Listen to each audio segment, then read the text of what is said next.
Hello, everybody, and thank you for tuning in. My name is Marius, and I'm the Managing Director of the Business for Peace Foundation.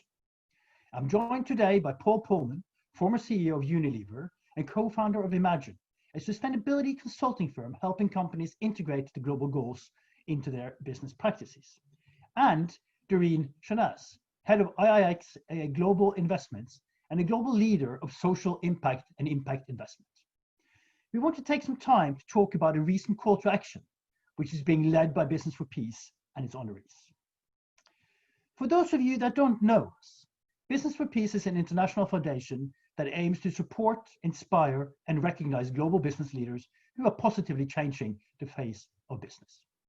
Each year, we give out the Oslo Business for Peace Award to exceptional individuals, our honorees, who exemplify the foundation's concept of being business-worthy, meaning ethically creating economic value that also creates value for society at large. Both Paul and Durreen are former honorees. Today, we're going to talk about how the call to action can help build back better businesses in the Global South and in a more sustainable and inclusive way. The Global South will feel the social and economic effects of this pandemic much more than the Global North. Loss of household income, lack of access to healthcare, rising violence against women and children are just the tip of the iceberg. Therefore, Business for Peace and its network is taking this initiative very seriously and calling for businesses to take more responsibility when building back. And specifically, we are calling for immediate debt cancellation, increased global coordination, investment in and support for SMEs, global coordination and strategy for financial investments and income transfer to strengthen the participation of women, and increase attention to racial harmony, integration, and inclusion. So, Durreen and Paul, thank you so much for taking time out of your busy schedule to join me here today and talk about the call to action in more detail. Before we start, let me just ask you, how are you doing in this pandemic? How has it changed your life and your work? Well, thank you, Marius. This is it's an incredible honor to be a part of this conversation, and it's a very important one. So, really, really proud that Business for Peace has taken this on and to have this conversation. So, thank you, and wonderful to be here with Paul as well. So, I guess very quickly, while the world is sort of obviously we're just all taken by surprise, and the economic meltdown is happening, as we speak. It's interesting for us at IIX. We are actually seeing that things are not being impacted as radically as we thought it would be. And the reason I say this is because for us, the new norm or figuring out how to work around pandemics, I feel like that probably was a part of our system even before everything started. And what do I mean by that? Our work is very much about connecting what we say the back streets of the underserved communities to the Wall Street of the world. So what, interestingly, say, the investors were looking at, say, something as risky. Oh my goodness, you're working with women. Oh my goodness, you're working with these, farmers in the, in the remote part of Indonesia. Interestingly now, that risk is now the other side of the coin, which is impact. So we actually have been creating this incredible impact, which has mitigated risk. So in effect, all the companies that we work with and we finance, all the financial products that we have put on the market, they're actually doing okay. And again, I'm not saying, this will go on forever, but the reality is, I think it shows that immediate shock we were able to sort of, be protected from it because of that layer of protection from the community and the layer of protection from impact. So it's been very interesting to see that. But having said that, of course, the organizations which have very strong relationship, with the market, they're suffering. They're absolutely suffering. And Paul, how has this all affected you and your work and maybe your outlook on the world? Yeah, no, thank you. And likewise, it's an honor to be here and also listening to Durreen. And thanks what you are doing, Durreen, in some of the more challenging parts of the world. It's encouraging to get some of the more positive news coming from you as well, and how people rally together to attack this devastating issue. On the one hand, we are focused on with the chairmanship of the International Chambers of Commerce, the co-chair of the UN Global Compact and the B team. We are focused on the one hand on ensuring that at the beginning of this crisis, we protect lives as much as we can. And we did that with work with the World Health Organization. We were one of the first ones to support them. We do that with the World Trade Organization to ensure that we don't get additional trade barriers. We're working actively with the G7, the G20, and some of the other global institutions like the OECD or the World Bank or the IMF, just to ensure that we keep our economies open and going, and that we have sufficient material, the PPE material, to attack these crises. Next to saving lives, we're now looking at livelihoods.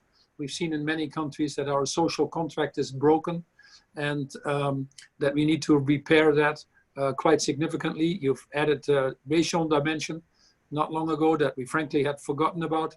So these are deep-rooted issues that need to be attacked. And we're working especially with the private sector to ensure that they strengthen their social contracts and governments put enough attention.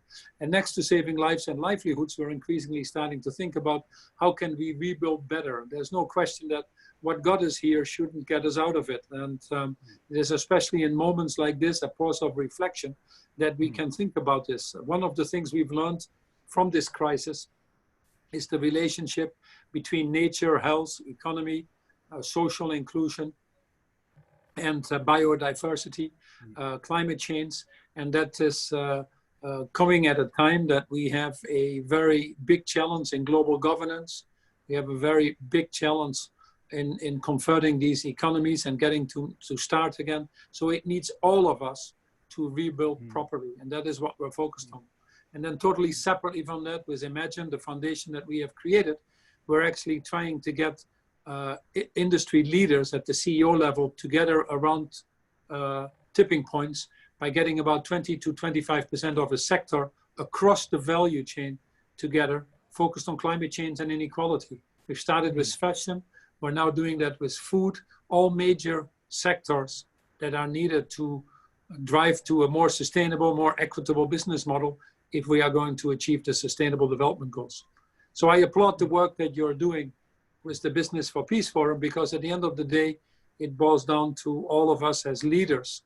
We have the answers. We know what is going to happen. We've never been so forewarned, but we've never been so forearmed about solutions as well. Durreen is obviously driving solutions with very effective impact investing around these Sustainable Development Goals, but we need more leaders. And that's why the Business for Peace Prize is so relevant, because you're recognizing them, calling them out, and now with this joint declaration, actually putting the combined weight of all these incredible leaders behind this. But Paul, just to pick up on that point, I mean, it seems to me that the answers to many of these issues are quite obvious.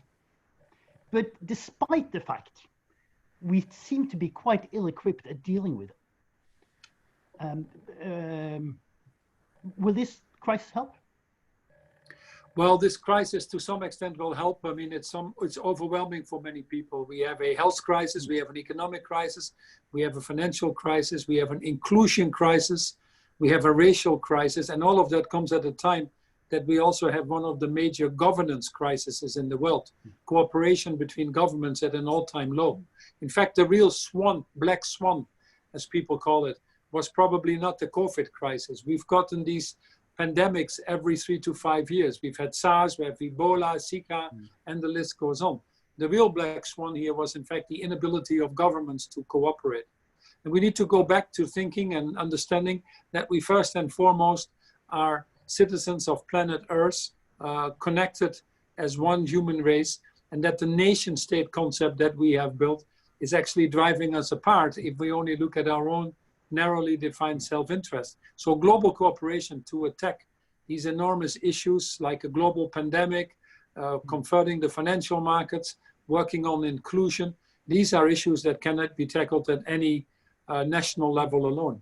The challenge that we deal with is that when we had the financial crisis in 2008, we put a lot of money in the economy, but we spent it on bailing out banks. We didn't improve the income inequality. It actually became worse. We didn't address the challenges that we knew then already on planetary boundaries. And this is leading us to the COVID crisis now. So hopefully we take these lessons to mind and not get into further populism or nationalism or xenophobia that we've seen with the elected leaders that we have now in government, but hopefully use our collective desires to build something better. 90% of the people on the planet, wherever you ask them, think that we should come out better than what we went in. So they're not that dumb in that sense. They understand what is going on. And we need to muster that collective desire for change. The financial markets are calling for it. They see these opportunities. Employees in companies are calling for it. And increasingly, I think companies understand that it is also a better route for more job creation, better, more resilient jobs, better paying jobs, and actually a better return on investment that we need to make to get to this more inclusive green economy that we all aspire to. Paul, I think I'm really glad you brought all that. But I think one of the things also to think about is the fact that, with this COVID, I think one of the positive things that is coming out from all this is the fact that it's actually making people understand that, that 1% of the global population and the West, it's sort of looking at the world from your point of view, right? So we need to kind of be thinking of it more from our point of view, sort of a global view.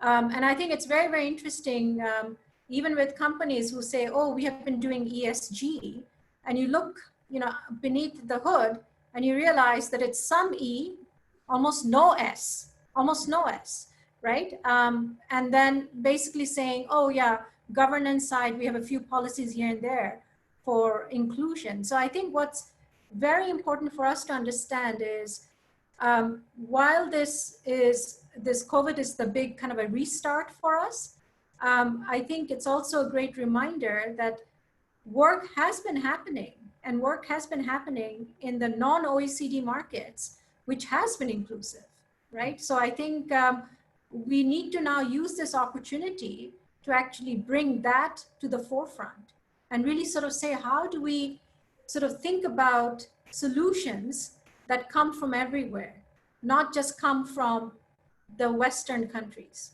right? And I think it is important to think about that. I mean, if you think about, we're talking about the, forgiveness of the loans, et cetera, which are all very, very important.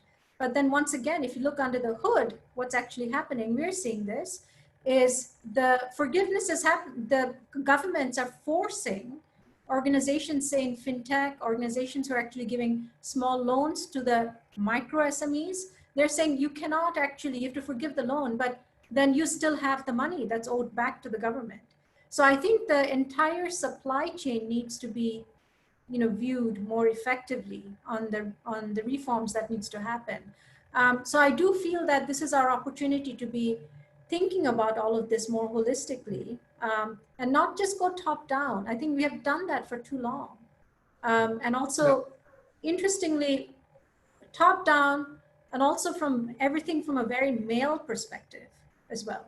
So if you think about it, I think we should applaud the fact that the countries which actually have dealt with the COVID crisis well are all the ones with women leaders, right? So I think that actually says something here. So I think it's interesting, we are very, very fortunate to be part of, this group of awardees where we are all doing the work to make this positive change happen. But I think it'll be the building back sort of the better businesses and the principles that we're embracing. I'm really, really, really thrilled that fact that it is very inclusive and it's from every direction, not just top down, not coming just from the West, because I think it's about time we change that. We change that dialogue. Yeah. No, I could not agree more with Durreen. This is a whole of society problem, not only a government problem either. So we need to all do this, and it I would say it requires both the top down and bottom up. If governments don't work together and cooperate, and we've not seen much of that, unfortunately, then it will become such a roadblock that will prevent us from really achieving the objectives that we set out. Do we have the courage to change our social contract with society? And that needs a demand from the bottom up that we've seen. Tremendous respect for healthcare workers or for transport or people in the gig economy that basically have kept us afloat, but they're often underpaid and underprotected. Are we now able to muster the collective courage and move out of the shareholder primacy to a truly multi-stakeholder model where we prioritize what truly counts, which is not what we have been measuring. And that is a moment, but it requires once more a different form of global cooperation to get there. And with major countries like Brazil, Mexico, the United States, India, Russia, Turkey, unfortunately not China not stepping up on the global plate at a time that we need it most. We need this force from the bottom to be even stronger and louder to drive the needed changes. You are now coming with a call to action that is, to some extent, controversial. I mean, you're calling for an immediate debt cancellation. Maybe start with you, Durreen. Could you comment a little bit on why is that important in order to build back better business? Well, it's interesting. I think I would caveat that a little bit because obviously, the way we look at it at IX, we work with SMEs, and for us, it's actually the SMEs are the kind of the backbones of a global growth, and frankly, for us to get out of anything, you need the SMEs to be up and running. So the reality is, the SMEs, they even pre-COVID, we had a kind of financing need of over $5 trillion, and of course now post-COVID, it's going to be more.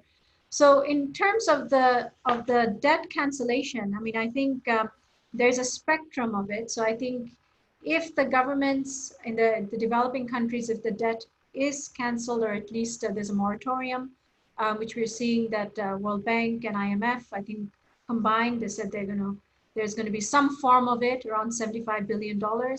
That's fantastic. But what we need to see is it actually trickles down to the businesses, because if it does not trickle down, then you'll have the government where, okay, fine, the debt is canceled. Now, what are you doing with that money?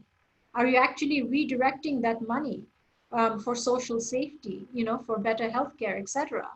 And are you actually using that to restart the economy? And if you are, then you actually need to have the SMEs as a part of the equation. And maybe think about the SMEs, the loans that were made. Fine if you can't forgive it because the economies need to kind of get running, at least give them time to pay it back. So you have the ability to at least play with it, if you don't have the pressure in the macro level for the debt cancellation. So, and that's one easy way of doing it. But I say it once again with a strong caveat that it actually trickles down in a positive way to get the economy restarted, with the SMEs being part of the equation. And I think, once again, if you're going to restart the economy, let's also find ways to reward, the good behavior. And this is also a very good time for us to kind of put in these notions of, bringing women, bringing the minorities, bringing the underserved communities into the equation, and perhaps influencing the behavior of the SMEs to become much more, sustainable, than they are. So I think, it's a very powerful tool, but the tool has to be used effectively. And I think it'll be great if that can happen. But so far we haven't seen it. That's the unfortunate part, because there are talks about sort of the loan forgiveness, but then it's not trickling down. And I think on the same way, I do want to emphasize that the donor community, the OECD countries, who actually play an important role, and it's an important economics/political, and I have to say it because it is driven, a lot of it, interestingly, a lot of the development funding now is tucked under trade for most of these OECD countries, almost all of them. They see it as a part of trade. The funding that they can do right now is actually a lot of it under emergency loan facilities. A lot of these SMEs, what they need is not just loan forgiveness, that's one, great, let's try to make that happen, but also just emergency working capital, and that is really needed. So I think for us to figure out a way, how do we actually create emergency loan facilities? I mean, that's at IX, we are trying to do that. We're talking to various governments, and it's really, really important for us to be able to bring that in the equation as well, because for any of the developing countries, it's just not the macro level loans, but it's also the OECD countries who work with them in terms of how to be maneuvering the capital that's coming in from many different directions. It seems that the trickle down problem is just not a developing country problem. And we see it in many other countries have also problem getting the money to the people that actually need it. But just picking up on Durreen's point, how can we make sure that with it immediate debt cancellation, how can we make sure that actually trickles down to the SMEs and to the unemployed and to the infrastructure that needs to be built and all these things that needs to be put in order to have a strong rebound or growth in the first place? Well, Durreen raises a very valid point, because it has to have a means to an end. And in the whole world, every country you look at, 80–90% of the economy are the SMEs, and those are the backbones of the economy. The International Chambers of Commerce, we have 48 million companies that are members, and most of them are SMEs. Unfortunately, with the COVID crisis, it is estimated that 20–30% of the SMEs are at risk of disappearing.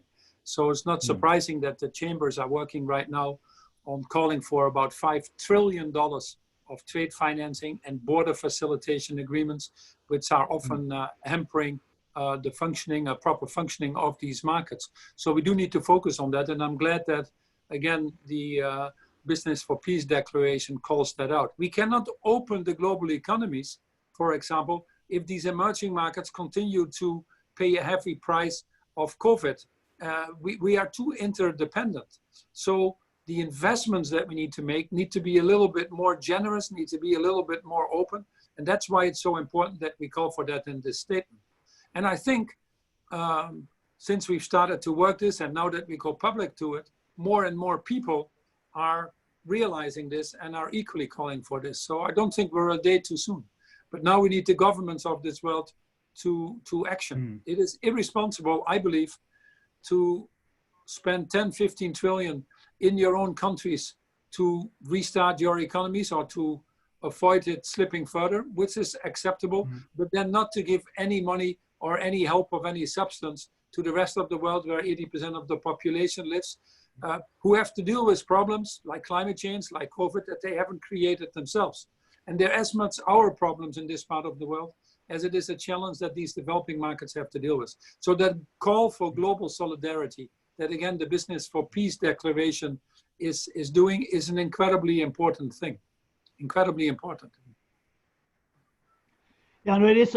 We keep hearing so much about, the big businesses, but as you said, both of you, that, the world is really all about the SMEs. I mean, and it is, it's just unbelievable that as many as 30% can disappear. I mean, this is catastrophic.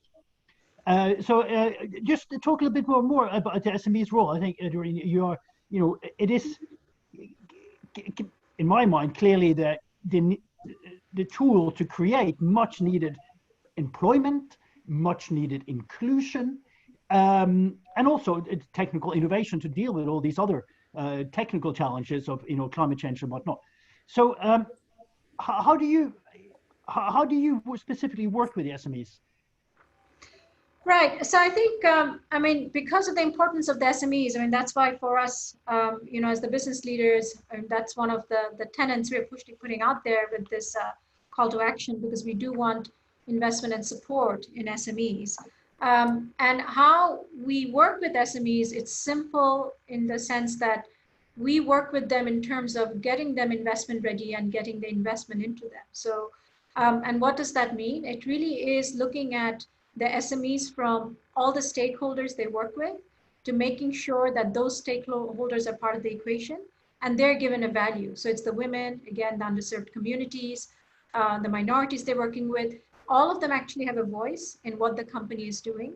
and making sure that what the company is producing, it actually has a positive value in the economy. And I think in terms of the SMEs, I think what we need to do now, I mean, and once again, because it's a new way of jump-starting economies, the governments, even the debt relief of $12 billion. I mean, I wonder how much of that can be used in terms of even the innovative financial products. Like we have a women's livelihood bond, where we still in this market, we're actually going out and we're doing financing for the SMEs through this bond. And the big focus is the SMEs have to create livelihood for women, and they're doing it. I mean, we have our SME women's livelihood bond, the first and second one. It's still in the market. It's still paying a coupon. It's still moving along. We need to have more instruments like that in the market, which actually brings in the governments and the larger private sector players in a way that will mitigate risk, in a way that will create guarantee facilities, in a way that will actually create the infrastructure, the financing infrastructure that's needed, so that SMEs can have the ability to actually do what they do. So they're not worrying about just if they can actually have the lights on the next day. So I think we just need to be able to think about the SMEs in a more holistic way. And I think for some reason, we do have this thinking that, it's only the NGOs who can actually do good. That's not true. It actually, again, it's the SMEs, these are the small businesses who are basically, putting out all their assets, their home, their everything to get a business off the ground. So we just need to make sure that we have the proper mechanism, the financial mechanism to do so. And again, I mean, for us, it's extremely rewarding to see the fact that none of the investments that we are working on, they have gone under at this point. And I started the conversation saying that. And that's a celebration. And that's a celebration not of our work, it's a celebration of inclusion, right? Because these organizations that we have been able to finance, they have been able to bring in women and underserved communities and environment as a part of the solution. So I feel like, as business leaders, it's our responsibility now to make sure that we are asking for all these, financing to happen, debt relief to happen, but we actually bring in the global coordination, in terms of bringing in the other stakeholders who will prop up, the SME growth the most effective way. Because or else it just, we will not be able to come out of this in a very, very long time. And I think one of the things I do want to sort of emphasize is, we hear this a lot in media, and I just wish people would stop saying it, which is, COVID is the great equalizer. It is not the great equalizer. It absolutely is not. Yes, anyone can be impacted by it, but it actually shows the fact that it is impacting the folks who don't have anything even more so. I mean, we're sitting in Singapore. I'm sitting in Singapore. We have 43,000 cases of COVID, and most of them are basically migrant workers. I mean, almost 98% of it. So that says something right there. I mean, it's really the gap between have and have nots is just becoming more massive. And I do feel the SMEs will play a role in maybe narrowing that, but we need to give them those tools. You read stories about how this pandemic has been terrible for women and children.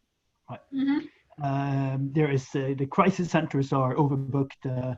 The abuse that goes on, it's just heartbreaking to see. So I guess asking you, Paul, how you said it yourself. I mean, we need women to step up and take a bigger role in order to right the ship, as it were. How do we do that? I mean, we have to let them in as well. Absolutely, we have to let them in. If you look at the Sustainable Development Goals, which really have as an ultimate objective to not leave anybody behind, then the gender equality goal, goal number 5, is actually one of the biggest unlocks. People estimated that could actually unlock about $25–26 trillion by giving women the same access to education, land rights financing that we've talked about and Durreen so eloquently. So this is probably one of the biggest things. And if you look at all of the goals, obviously the gender divide runs through this. Who are the ones that go to bed most hungry?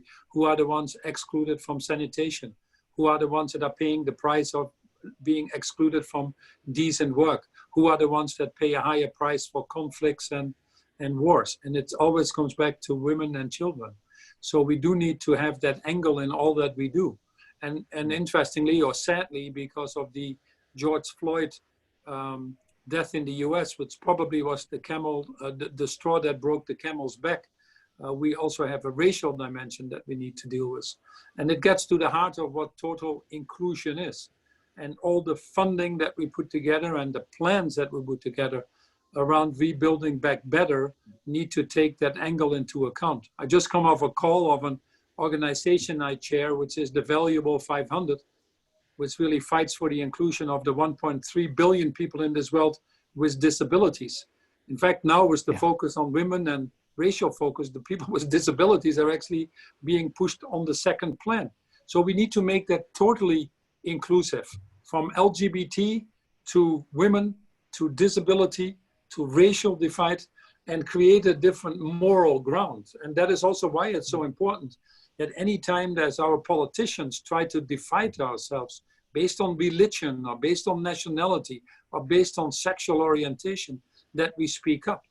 And whilst the backbone of the economy is the small SMEs, I see more and more of the bigger companies, CEOs actually starting to speak up when these issues arise. As we've seen also with the racial divide issue in the US that still needs to be attacked.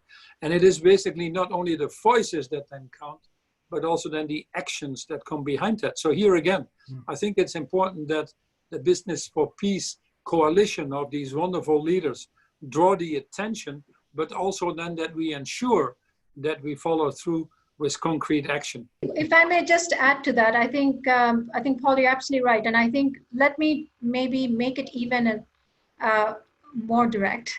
I think interestingly, you know, if you think about it, a lot of these where we have to plan for actions to be taken, there's a lot of things that can be done now. And the power lies with the businesses to do so. So case in point, in Bangladesh, the country literally got off the ground. I'm originally from Bangladesh, grew up, you know, in post-war. And it literally what took the country from like literally the aftermath of war to this development now, pre-COVID, it was having about 5% of growth every year, was the garment industry. And it's been very interesting to watch how immediately when COVID hit, literally 98% of the orders were canceled. And they put in orders, the clothes were made, and they basically, we're not going to pay for it. And these were brands like H&M, these were brands like Zara, these are brands, you know, that we see every day. Now, and these are the business leaders who are sitting in Europe and America. So my point is, if we're going to jumpstart these economies, let's actually look into the eyes of these business leaders and say, you know what, if you actually put in an order, pay for it, and actually take that order and figure out a way, use e-commerce, be creative. We have fantastic marketing teams to actually sell it to the people, right? People are still shopping from sitting at home. Yes, of course, the volumes are not as much.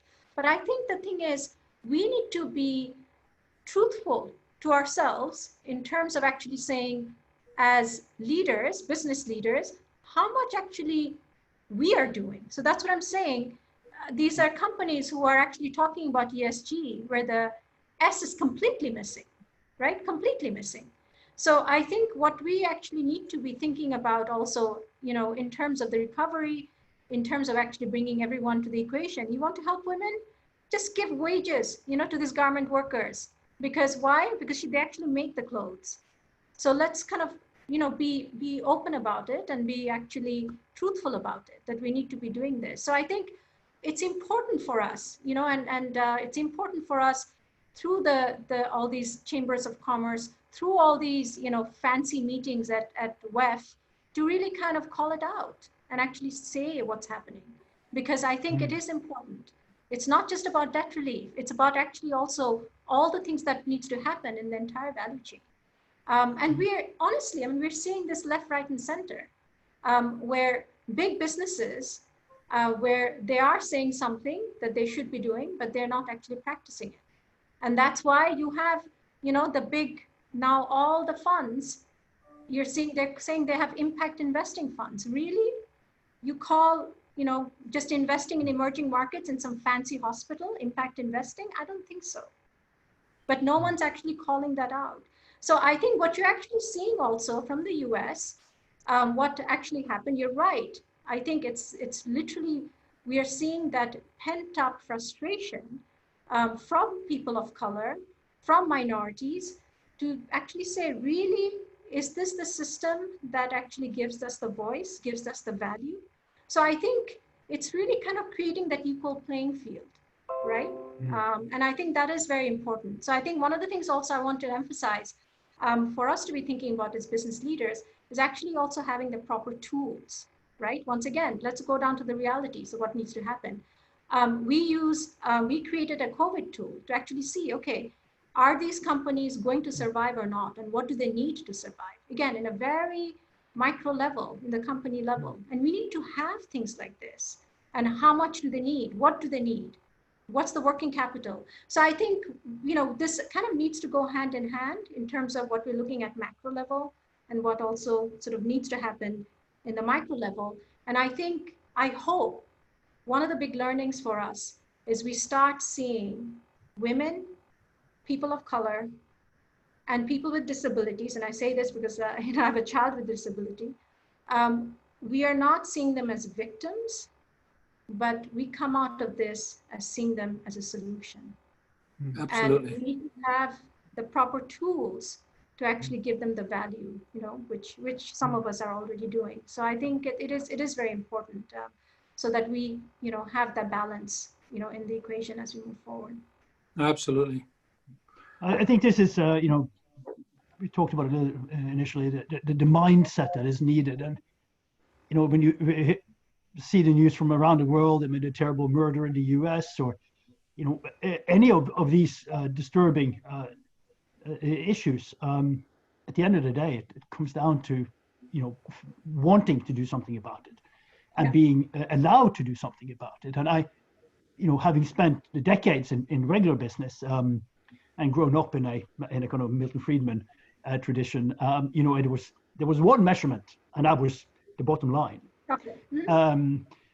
But if we, you know, through the work that you do and the example that you set, we can create a different path, a different vision for what business leaders really should be all about. I think then we can probably make some headway in some of these very difficult things. Absolutely. So I think we're coming to the end of our allotted time, and it's been truly fascinating to follow the call to action process, to talk to you and learn more about your work. And again, just a deep thank you for everything that you do and the example that you set for others out there. It's truly wonderful to see. Thank you so much.